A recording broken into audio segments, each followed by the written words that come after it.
Imagine vast reed-covered islands mysteriously emerging from the cracked, dry expanse of Utah's Great Salt Lake.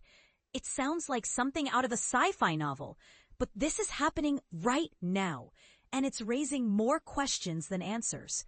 But here's where it gets controversial. Could these strange formations hold the key to saving this vital ecosystem, or are they a sign of its impending collapse?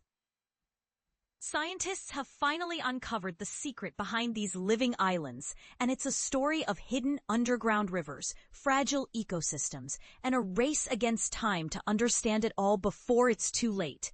After years of extensive research, scientists from the University of Utah have discovered a vast natural network of underground plumbing deep beneath the lake. This hidden system pipes in fresh water, nourishing mounds where plant life thrives. Even as the lake itself shrinks, it's like finding an oasis in a desert, but this one is buried beneath layers of salt and sediment. This discovery opens a fascinating window into the lake's complex ecosystem, offering clues about how it functions and, more importantly, how we might preserve it. And this is the part most people miss.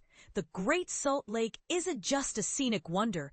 It's one of the most ecologically important bodies of water in the U.S.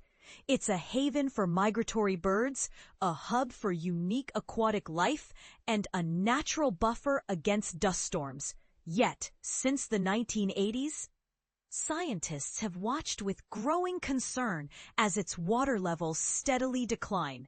In 2022, they hit a record low, threatening the delicate balance that sustains life in and around the lake.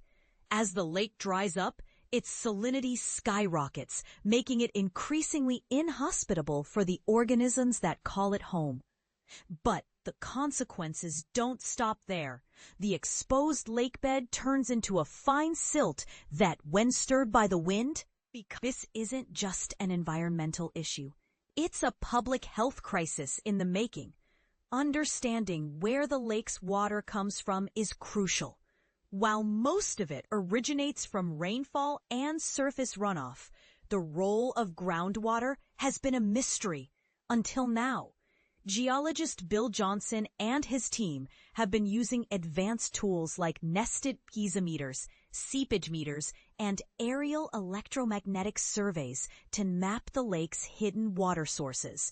In February 2025, they took their research to new heights, partnering with expert geophysics to conduct aerial surveys over Farmington Bay. These surveys revealed a 3D image of an underground freshwater reservoir, potentially extending over 3,000 meters below the surface. Here's the kicker. The water on these mounds is freshest at the center, growing saltier toward the edges. This suggests that the reservoir could be a lifeline for the lake. But Johnson is quick to caution against viewing it as a new water source. It's much more fragile than that, he says.